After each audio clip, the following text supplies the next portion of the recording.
One Piece, Episode 1148. The Marines stationed at Navy headquarters were in shock after hearing Dr. Vegapunk's world-shattering revelation.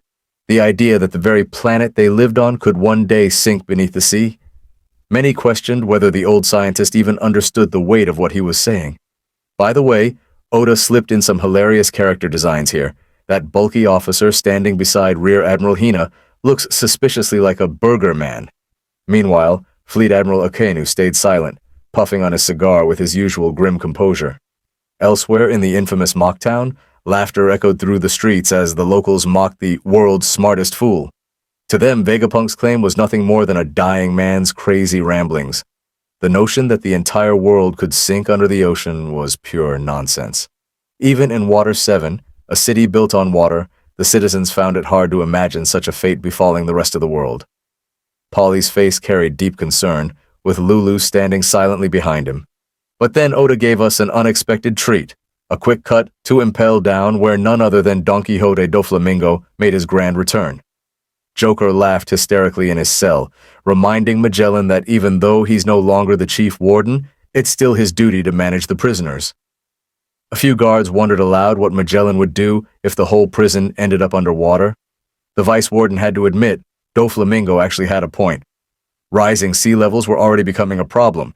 Just a single meter had caused trouble in several blocks. Magellan could only imagine how catastrophic a global flood would be. The heavenly Yaksha laughed again, noting that if sea levels rose by even 5 meters, most cities would be wiped out. Maybe it was time for them to head somewhere high, say. After all, he could always find his way back to the clouds. Perhaps a hint that he still knows something about Sky Islands? Deep below the surface in the Ryugu kingdom, Princess Shirahoshi nervously called out to her father, asking what he thought about the broadcast. Even King Neptune struggled to believe it. And honestly, it would have been hilarious if we also got to see Old Man Hody Jones's reaction to all this. You can just picture him yelling, "Aw, fishmen, rise up." Back on Egghead Island, the Marines surrounding the island listened in disbelief. But since the words were coming from the greatest scientific mind in the world, it wasn't easy to dismiss them as lies. Whether true or not, Vegapunk's warning would no doubt send shockwaves through every corner of the planet. Vice Admiral Hound called the doctor a lunatic, claiming his words were nonsense. But the 5 elders were anything but calm. Panic gripped them. They shifted from merely trying to destroy the broadcast snail to issuing an order to annihilate every life form Mars could sense. Consequences be damned. And it looks like God Usopp might have actually landed a hit right on Saturn's face. Meanwhile, York, the greedy Vegapunk clone, was sprinting around the Labostratum, furious that her creator's words were still being broadcast. On screen, the recorded Vegapunk asked the world to bear with him for a moment as he made a bold prediction. Based on his collected sensory data, he warned that just days after the recording, the entire planet would experience a massive earthquake. In Alabasta, the people froze in shock. Over on Whole Cake Island, Smoothie realized Vegapunk was describing the earthquake that struck earlier that very day, and this despite the fact that the man was already believed to be dead when the message was recorded. Vegapunk explained that following the quake, global sea levels would rise by 1 meter, enough to submerge countless islands and beaches. His words shook people across the world who were still struggling to recover from the earlier disaster. In Hachinosu, even Aokiji listened silently, his face grave. Vegapunk continued saying that if his predictions turned out to be false, people should simply disregard them. But if they came true, which they did, then they needed to listen carefully to what else he had to say. As the Straw Hats continued their desperate battle against the Gorosei, Vegapunk revealed that the earthquake he predicted might not have been a natural event at all. The crew did their best to withstand Saturn's relentless attacks. Even Lilith jumped in with a surprisingly cool pose, though poor Chopper clearly wasn't having a good day. Saturn, enraged by Vegapunk's words, screamed for the broadcast to be stopped immediately. Vegapunk, meanwhile, admitted that his lifelong wish for peace and prosperity might have been his greatest sin. Robin used her powers to catch her falling friends in a net made of blooming hands, but Saturn used Chopper as a launch pad and ignored everyone else chasing his true target. And with that, Vegapunk confessed that his dream of world peace had led him straight into the act he now called his first great sin. Saturn turned to Mars, demanding a report on the power station situation.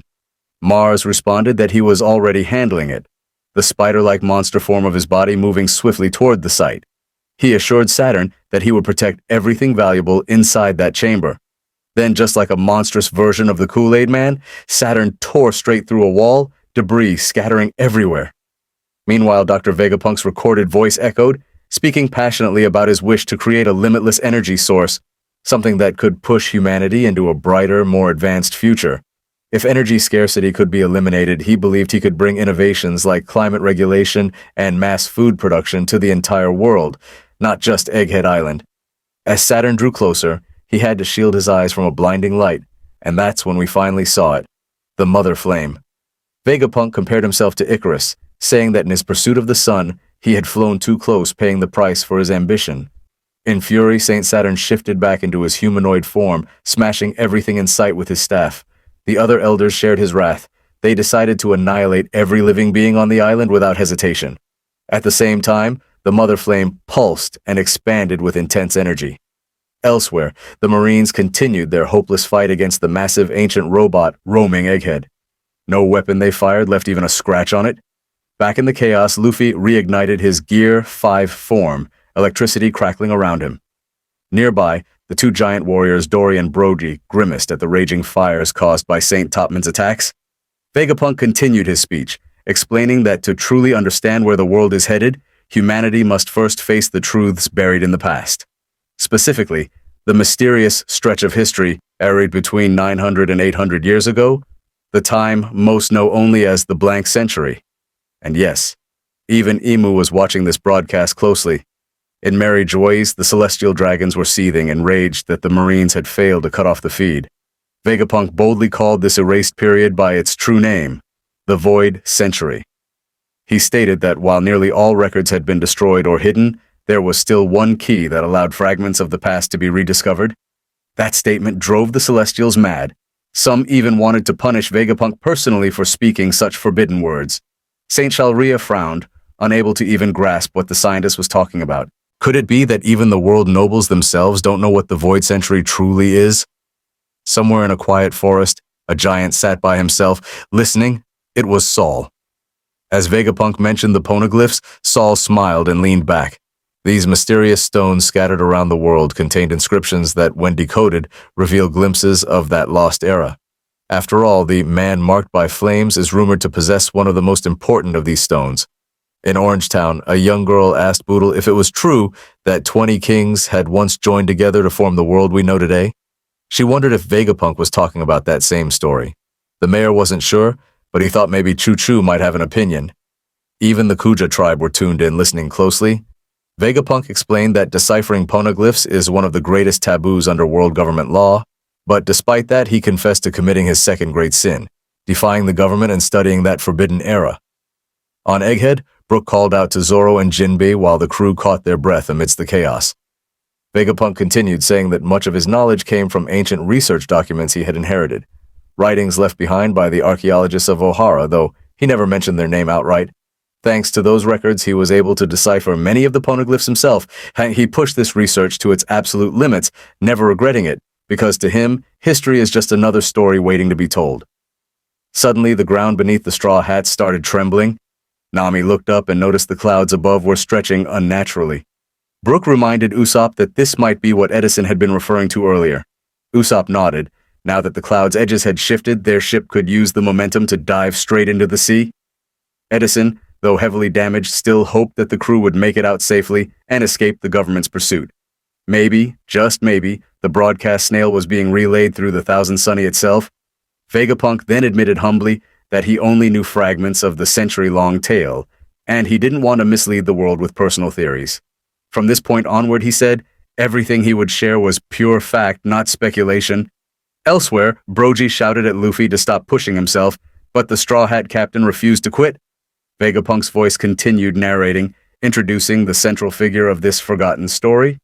Luffy clenched his burning fist again, ready to attack the massive boar-like monster before him, confident that this next blow would work. Vegapunk revealed that long ago, around 900 years in the past, there was a man born in a magnificent and technologically advanced kingdom. This man, like the legendary sun god Nika from the Tales of Elbaf, had a body that could stretch and bend in impossible ways. His name was Joy Boy. Luffy's punch landed, his hands seared by the heat, and his giant allies burst into laughter despite the danger surrounding them. That laughter, that joy in the face of battle, was the very essence of what Nika's power symbolized. And perhaps, through these battles, Luffy was slowly learning how to adapt to the Elder's godly strength. Looking up toward the heavens, Vegapunk's voice grew wistful. He revealed that Joy Boy wasn't just a hero. He was the first man ever to set sail, the original adventurer of the seas, the very first pirate. In the bustling flower capital of Wano, the Straw Hat Jolly Roger still fluttered proudly beneath the Shogun's estate.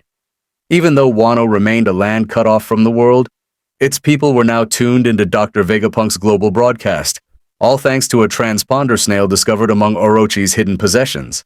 As Vegapunk's voice echoed across the airwaves, he made a shocking declaration. The fabled Joy Boy was, in fact, the world's first pirate.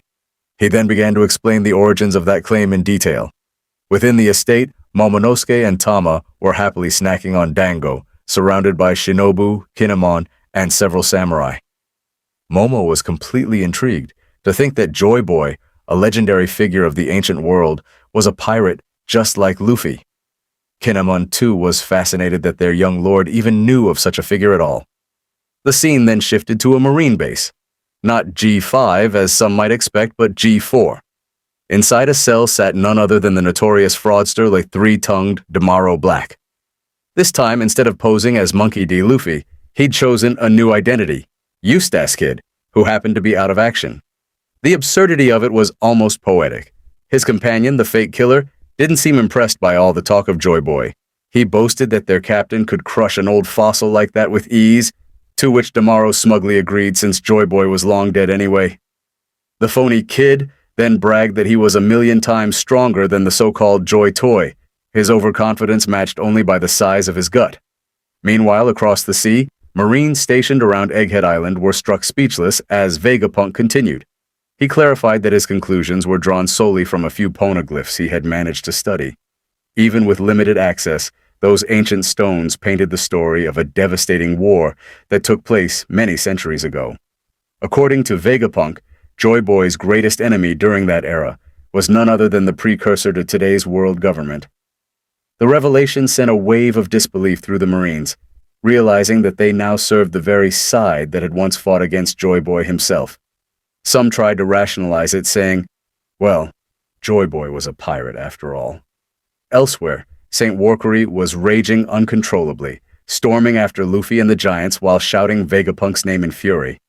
The scientist continued calmly, explaining that back then the world government was known as the Allied Powers, a temporary coalition of 20 kingdoms united against Joy Boy's faction, and he wasn't the only elder furious about the revelation. St. Mars, too, erupted in rage, bulldozing through an entire facility while knocking out every nearby transponder snail with the overwhelming force of his conqueror's haki. But Vegapunk pressed on.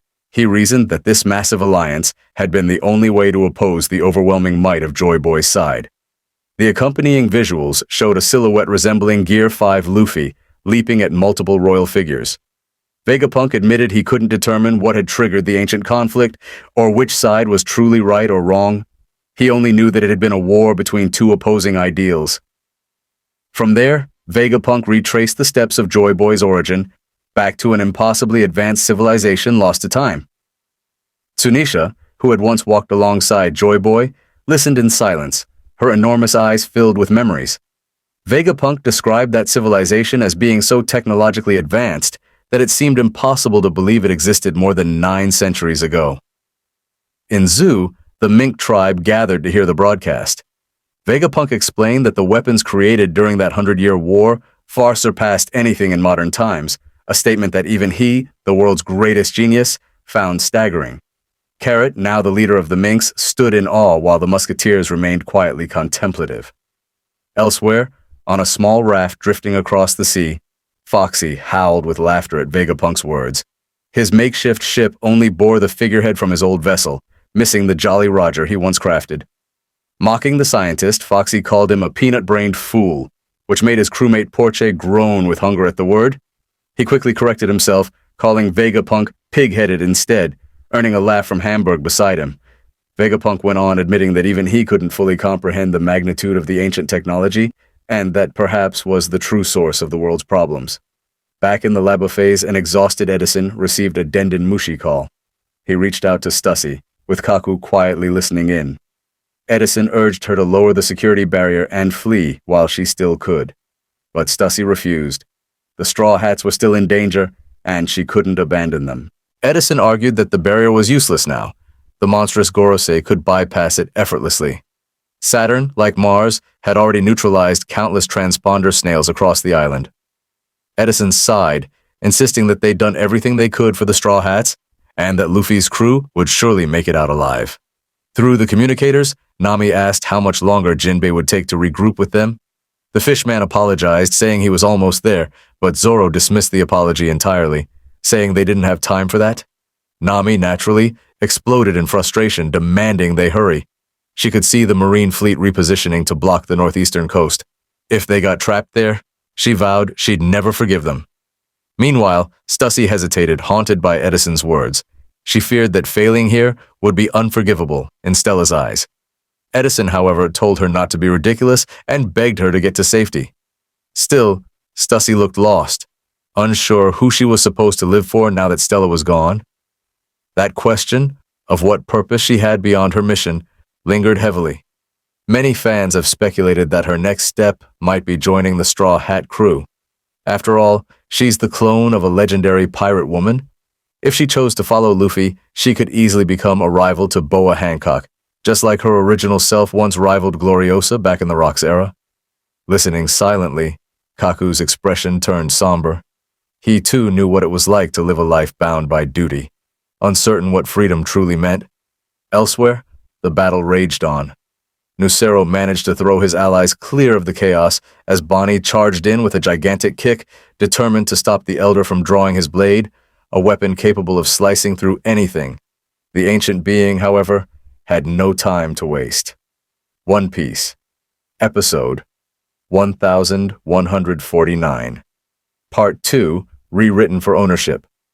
The ancient-looking Elder fixed his focus, tuning into every living voice across the island in an effort to shut down Vegapunk's global broadcast. In one brutal motion, he struck Kashi with his hind hooves, then drew his obsidian black blade, the weapon humming with power, as he prepared to strike. Calling out Bonnie's name, he swung with deadly intent. Before the blow could land, Frankie dove in, yelling for Bonnie to duck. The girl instantly reverted to her normal size as the blade sliced clean through the air, severing the figurehead and Jolly Roger of one of the giant's massive ships instead. Frankie blinked in shock at Bonnie's sudden transformation. She admitted that her story of the future couldn't hold for long, exhaustion written all over her face. And then, Vegapunk delivered yet another revelation, one that sent shockwaves through the entire world. He revealed that the Void Century came to its conclusion with Joy Boy's defeat. The imagery that followed displayed the ancient Iron Colossus and the Great Elephant, Tsunesha, relics of that forgotten era, now reduced to mournful monuments of loss. Elsewhere, the elder named Nusjiro leapt high into the air, cutting through clouds as he demanded to know how far Vegapunk intended to go with these disclosures. His fury intensified as he sensed just how many living beings were gathered above. With a single swing of his blade, he split the massive cloud bank clean in two. Meanwhile, Vegapunk continued solemnly, stating that the aftermath of the ancient war had forever scarred the world, scars that had never healed. Cypher Paul agents could barely comprehend what they were witnessing, while the Seraphim, now freed from control, reacted with visible emotion. Among them, the one modeled after Boa Hancock appeared the most alive of all, hinting that her brief encounter with Luffy may have awakened something deeper within. From above, freed captives screamed as they plummeted through the air, while Vegapunk's voice carried on uninterrupted. He spoke of how travel between islands was perilous, with dangerous seas preventing most from ever leaving their birthplaces. Because of this, people rarely experience cultures beyond their own. This, Vegapunk said, was common knowledge today, but it hadn't always been this way. Far away in Wano, Shimotsuki Ushimaru trained his students as he listened quietly to the broadcast. Vegapunk declared that a catastrophic ecological disaster had taken place during the Void Century, a calamity so massive that the world of the ancients had been swallowed by the sea itself. The continents of the past had sunk, leaving behind only scattered fragments of land. Humanity, he said, was now living on the remnants of what once was. Members of the Revolutionary Army were stunned into silence. Only Dragon and Sabo remained composed, absorbing the revelation with grave expressions. Vegapunk's voice carried on, explaining that the true world, the civilization that once thrived, now rested at the ocean's floor. He acknowledged how unbelievable his words sounded, but insisted that countless data points supported them. The world, he said, had once consisted of sprawling continents, vast lands that no longer existed. In Kokoyashi village, familiar faces gathered around a radio. Genzo couldn't believe what he was hearing, and asked Nami's sister, Nojiko, where she was headed in the middle of such world-changing news. She casually replied that she was checking on her tangerine grove and told him to fill her in later. Vegapunk continued, explaining that this global transformation clarified how an entire century of history could vanish so completely. The truth, he said, was hidden in the data. Within just 100 years, the sea level had risen by an impossible 200 meters. The announcement left countless Marines dizzy with shock. They began whispering a warship was only 60 meters tall. If the seas had really risen that much, it made sense that the old world had been completely erased. But now wasn't the time to sit in disbelief. Cypher Paul agents and the Seraphim were in danger and needed immediate rescue. Over in Mocktown, people burst out laughing at Vegapunk's claims, calling him a fraud. Yet among them, one man's survival was quietly confirmed. Basil Hawkins, alive against all odds, his infamous 1% survival prediction having, apparently, come true. In the Sakura Kingdom, King Dalton listened in disbelief, wondering if such a thing could really be possible. Behind him, Dr. Kuriha chuckled. Even after all her years, the world still found new ways to surprise her. Elsewhere, Miss Goldenweek appeared for the first time in ages, sporting a small apple-shaped hat, as if she'd just walked out of a Vegapunk souvenir shop. The people around her looked toward a nearby mountain said to be around 200 meters tall. Imagining it completely submerged beneath the waves was beyond comprehension.